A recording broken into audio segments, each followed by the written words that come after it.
나에게 가장 가치 있는 집을 찾아가는 여정을 함께합니다. 오늘은 신규 분양 단지 분석 영상입니다. 다른 영상도 골라보셔서 내 집 마련 계획을 세우는데 도움이 되시면 좋겠습니다.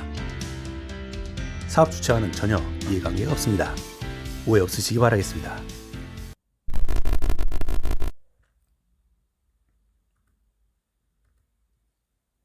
하남 교산 신도시의 공공분양 A2블럭에 본청약 입주자 모집 공고가 게시되었습니다. 3년여 전 사전 청약 후 이제 본청약을 진행하게 되었는데요. 분양가는 59 타입을 기준으로 17% 정도 상승한 5억 7,100만 원 정도로 공개되었습니다. 지난번 저희 채널 영상에서 기본형 건축비 상승률을 감안해서 17.3% 정도 상승할 것으로 얘기했었는데요. 예상과 유사한 수준으로 결정이 되었네요. 먼저 하남 교산 신도시에 대해 간단히 살펴보면 하남시 교산동 등 일대에 약 10년여의 조성 기간을 거쳐 190만 평 규모로 아파트 약 35,900호를 포함해서 총 36,700호를 공급할 예정입니다. 고향 창릉지구와 거의 유사한 규모입니다. 입지적으로 신도시 중에서 특히 강남 접근성이 여타 신도시에 비해 유리하다는 장점으로 관심이 아주 높습니다. 지구 대부분은 계획 추진 중인 3호선 연장 개통의 시기에 따라 불편함을 감수해야 하는 시간의 차이가 나기 때문에 3호선역의 접근성과 개통 시기 그리고 입주 시기를 잘 살펴보는 게 필요한데요. 이번에 본청약하는 A2블럭은 이미 개통된 5호선 연장선으로 대중교통 이용성이 양호하고 교산 신도시라기보다는 기존의 하남 도심의 확장 권역으로 보는 게 맞아 보입니다. 교산 신도시는 GTX D 노선의 개통이 요원한 일이기 때문에 3기 신도시 중에 그 포텐셜이 크지 않다고 얘기하는 사람들도 일부 있습니다. 하지만 저는 GTX 개통이 호재인 신도시는 오히려 서울에서 멀다는 반증이고 GTX 호재 없이 서울 접근이 가능한 지역이 훨씬 메리트 있는 신도시라고 생각합니다. 굳이 일반 지하철로 접근이 가능하면 4,500원이나 되는 GTX를 타고 다닐 이유가 없죠. 그런 차원에서 3기 신도시 중에서도 경의선, 은평선으로 접근 가능한 고양 창릉지구, 4호선이 이미 있는 과천의 과천지구, 그리고 5호선, 3호선 연장선으로 강남권으로 출퇴근이 가능한 권역인 하남 교산지구를 주목할 만하다고 하는 것입니다. 자, 그럼 세부 입지를 좀 더 자세히 살펴봅시다. 5호선 하남 검단산역을 이용해서 서울 출퇴근이 가능하고 31년 예정인 3호선 연장선이 개통이 되면 하남 시청역 환승을 통해 강남 진출 여건이 개선될 예정입니다. 또한 올림픽대로 중부 고속도로 및 수도권 제1순환 고속도로를 통한 광역 진출입도 용이합니다. 교육 여건은 구역 내 신설 초, 중학교가 개교가 계획되어 있어 통학구가 개편될 예정이지만 개교까지 시간이 소요되더라도 그 전까지는 바로 옆에 전연초 통학이 편리하고요. 하남중, 남한중, 신장중, 강남중, 신장고, 남한고 등 중고등학교 통학도 양호합니다. 편의시설은 하남시청, 신장도서관이 가깝고 스타필드도 근거리에서 이용 가능합니다. 환경 측면에서 덕풍천변 산책로를 이용해서 유니온 파크나 장정 뜰공원 등을 쾌적하게 이용할 수 있습니다. 특히 강조해서 말씀드리고 싶은 메리트는 바로 이곳 덕풍천 산책로입니다. 자, 덕풍천이 중요하다고 했는데요. 오늘은 임장 다녀온 영상을 보여드리겠습니다. 바로 앞에 보이는 현장에서부터 덕풍천 산책로 쪽으로 걸어가 보겠습니다. 현장 입구에서 덕풍천 입구까지 약 한 100m 정도 소요가 되고요. 바로 앞에 내려가게 되면 이렇게 산책로로 내려가는 길이 있습니다. 바로 옆에 덕풍천이 흐르고 있고요. 여기 간 날은 제가 평일이었는데 평일이었는데도 불구하고 또 날씨도 굉장히 흐렸는데요. 사람들이 꽤 많이 산책로를 이용하고 있었습니다. 덕풍천은 일반적인 개천 정도의 수준, 그리고 양재천 정도의 폭을 가지고 있는 일반적인 개천입니다. 건천 아니고요. 꽤 비가 오게 되면 유량도 많이 늘어날 것으로 예상이 됩니다.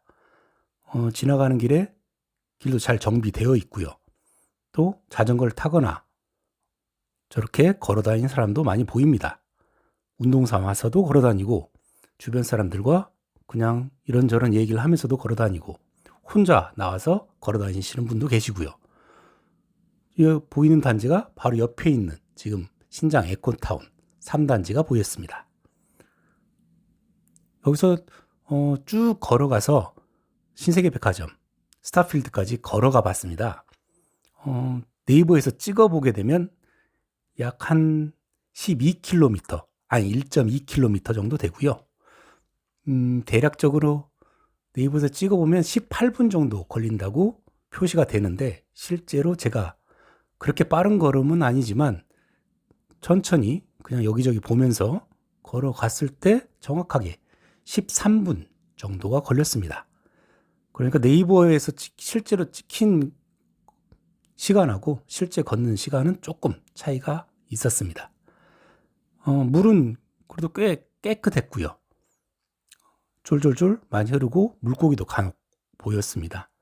꽤 괜찮은 환경이라고 생각이 듭니다. 예전에는 산책로로서 앞에 있는 야산 같은 데가 많이 이용이 됐는데, 지금은 아무래도 이런 개천을 따라서 이동하는 산책로를 훨씬 더 사람들이 선호하는 것 같습니다. 벌써 다 왔습니다. 여기에 계단으로 올라가게 되면 바로 큰 길이 나오고, 큰 길에서 조금 더 걸어가게 되면 스타필드가 나오게 됩니다. 스타필드를 가는 바로 앞에 있는 횡단보도를 이렇게 건너서 걸어가 봅니다. 지금은 요약된 화면으로 중간중간 편집된 화면으로 이렇게 보여주고 있는데요. 실질적으로 제가 시간을 재면서 걸어봤을 때는 약 한 13분여 정도가 걸렸던 것으로 기억을 합니다.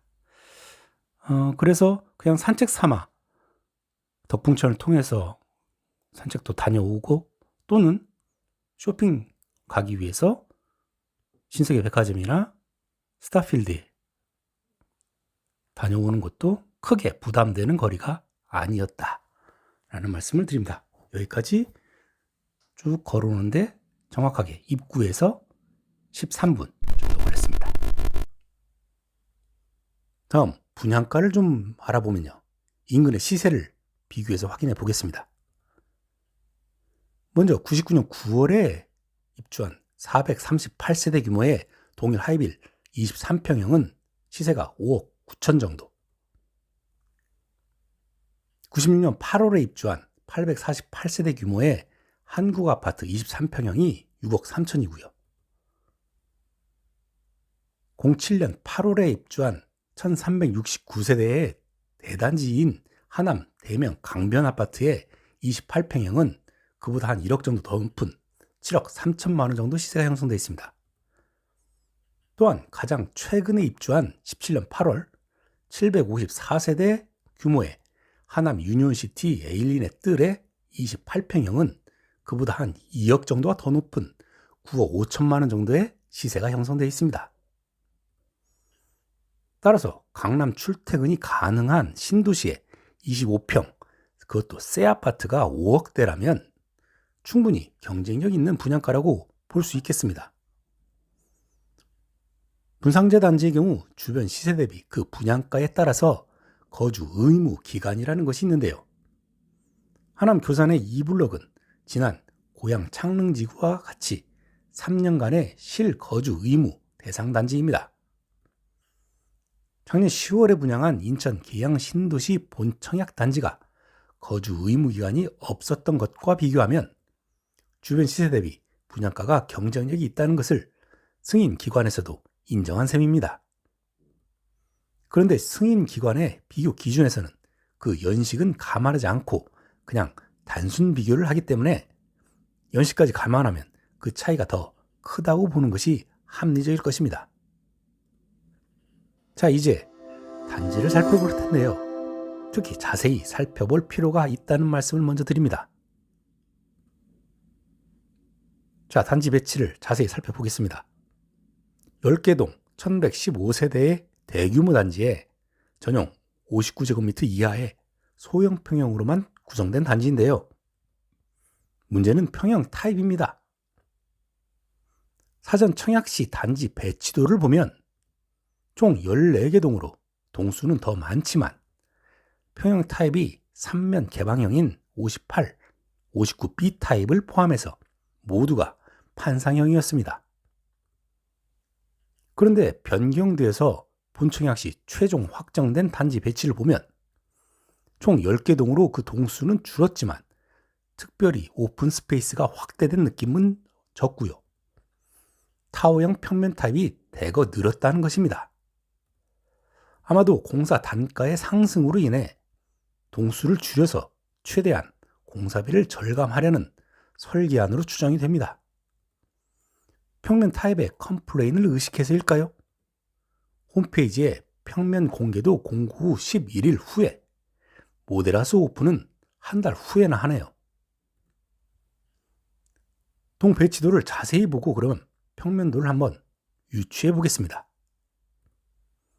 204동 3호 라인 등에 있는 59C 타입은 타워형으로 대략 이런 타입.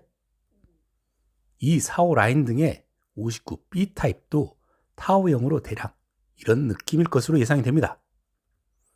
155 라인 등에 있는 59D 타입은 판상형이긴 한데 전면의 절반이 막혀있는 투베이 판상형 형태의 이런 평면 타입으로 예상이 됩니다. 206동 6호 라인 등에 있는 59G 타입도 유사할 것으로 보이는데 3면 발코니 개방형으로 환기와 면적에서는 메리트는 좀 있을 것으로 보입니다.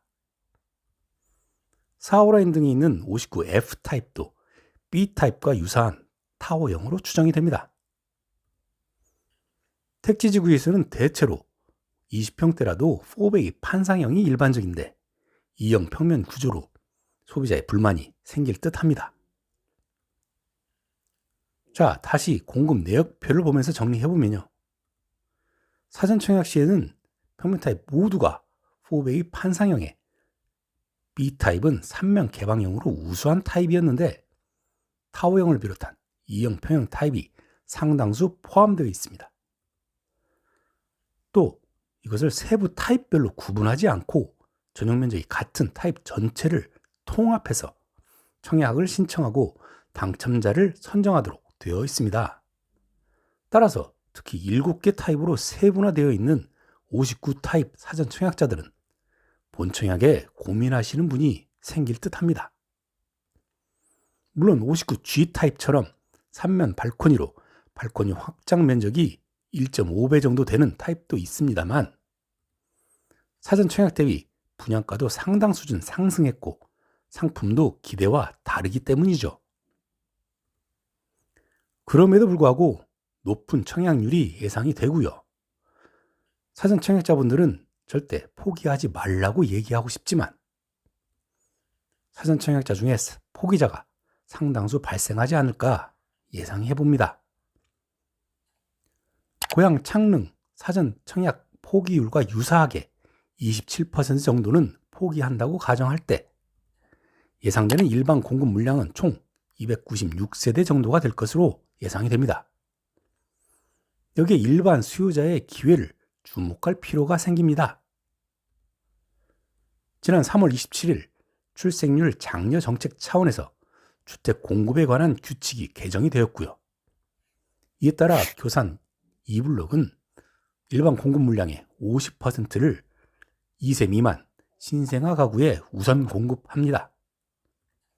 그 물량으로 보면 296세대의 50%, 즉 150세대가 신생아 우선 물량 공급으로 예상을 해봅니다.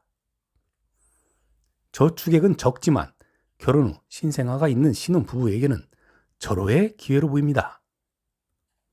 보통 공공분양 일반 공급의 청약 저축의 커트라인을 한 2,500만 원 정도로 예상할 때 아무래도 신생아 우선 청약 경쟁에서는 낮은 금액이 커트라인으로 형성될 것이기 때문입니다. 따라서 신생아가 있는 가구는 이 기회를 적극 활용할 필요가 있어 보입니다. 또한 청약 저축액 순이 아닌 추첨으로 공급되는 물량이 20%가 있고 대략 54세대까지 예상이 되기 때문에 소득 자산 기준 자격이 되면 청약 저축액이 적은 수요자도 지레 포기하지 말고 적극적으로 청약해 볼 수 있겠습니다. 그리고 또 한 가지요. 최근 관심이 높아지고 있는 주택 성능 중에 층간소음 차단 성능이 있습니다. 층간소음을 줄이기 위한 제도적인 규제도 한층 강화되고 있고요. 최근에는 500세대 이상 공급 시 그 성능 등급을 공개하도록 제도화되어 있어 살펴보면요. 교산 푸르지오 더 퍼스트의 층간소음 차단 성능은 경량 1급, 중량 3급입니다. 최근 수도권에서 분양한 단지들과 비교해보면 비교적 높은 수준입니다. 특히 공공택지의 분상재임을 감안하면 양호한 등급이네요. 자, 정리해봅시다. 하남 교산 신도시의 역세권의 브랜드 대단지가 입주자 모집 공고를 했습니다. 신도시지만 기존 도시의 확장 권역으로 생활 인프라 이용이 편리하고 분양가 상한제로 가격 경쟁력이 아주 높아 보입니다. 다만 택지지구임에도 세대 평면에 타입별로 편차가 좀 있습니다. 먼저 기존의 사전 청약 당첨자는 기회를 적극 활용하기를 추천드립니다. 그럼에도 사전 청약 포기자로 인해 일반 공급 물량이 추가될 것으로 예상이 됩니다. 따라서 저축액이 적은 일반 수요자도 가능성이 있습니다. 특히 신생아 보유 가구는 이 기회를 적극 활용할 것을 추천드립니다. 오늘 준비한 영상은 여기까지고요. 구독자분들을 위해 항상 고민하고 더 나은 영상으로 또 찾아뵙겠습니다. 감사합니다.